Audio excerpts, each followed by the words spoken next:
એકબીજાને નૂતન વર્ષાભિનંદન પાઠવે છે. વેપારીઓ ચોપડા પૂજન તથા લક્ષ્મી પૂજન કરે છે અને બધા ઘરે દીવાઓ પ્રગટાવીએ છીએ. દિવાળીનું ખૂબ જ મહત્વ છે.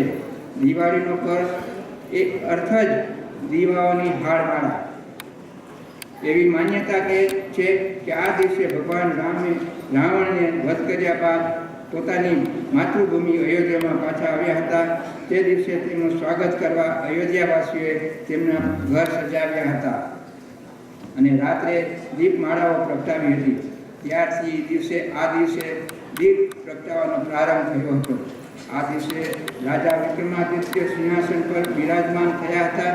તેથી ત્યારથી અત્યાર સુધી આપણે વિક્રમ સંવત 2070 વર્ષમાં પ્રવેશીએ છીએ.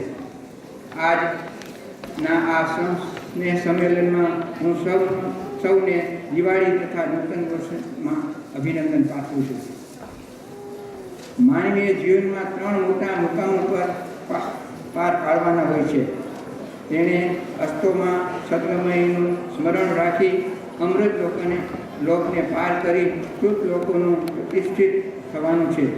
બીજું, તમસોમાં જ્યોતિર્ગમયનું સ્મરણ રાખી અંધકાર અને અંધારાને કાપી પ્રકાશમાં ગતિ કરવાની છે. અને છેલ્લે મૃત્યુમાં અમૃતમયનું સ્મરણ રાખી મરણ ધાર્મિકતાને પાર કરીને આત્માના અમૃતને પીવાનું છે. દીપાવલી આ ત્રણેય એક સાથે પ્રાપ્તિ કરાવે છે. એમાં નૂતન વર્ષનો આનંદ અને ભાઈ બહેનો બીજનો પ્રેમ ઉભરાય છે. આ રીતે આ દિવસો સત્યનો પ્રકાશ અને અમૃતનો આરાધના પર્વ છે. આપણે પ્રભુને પ્રાર્થના કરીએ તો અમને અંધકારમાંથી પ્રકાશમાં લઈ જાય.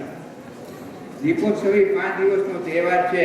ધનતેરસ, કાળી ચૌદસ, દિવાળી, નૂતન વર્ષાભિનંદન અને ભાઈ બીજની જોશ જેવા 5 દિવસો જીવનને દીપાવલીની અનુભૂતિ કરાવવાના છે.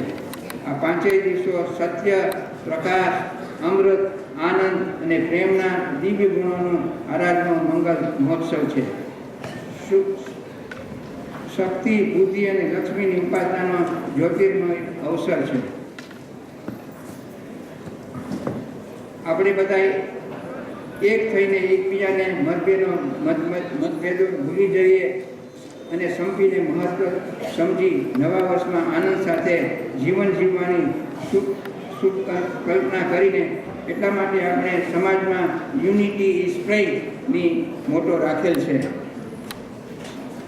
ટૂંકમાં કહું તો આપણા સૌનું સમગ્ર જીવન હંમેશા સુખી, નિરોગી, આનંદમય અને કલ્યાણકારી નીવડે એ જ પ્રભુ પાસે પ્રાર્થના.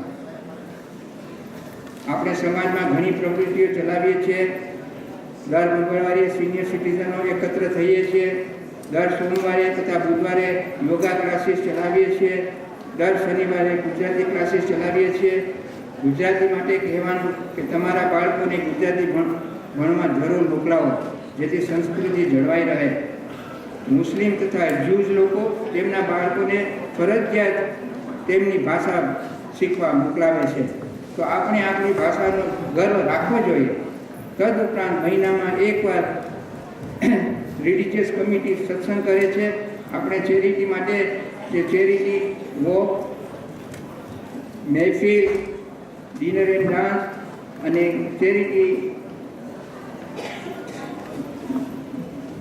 ટોટલ ગઈ સાલ આપણે બધી ચેરિટી 16,000ની કરી, જુદા જુદા કાર્યક્રમો કરી અને ચેરિટી 16,000 પાઉન્ડની કરેલી હતી.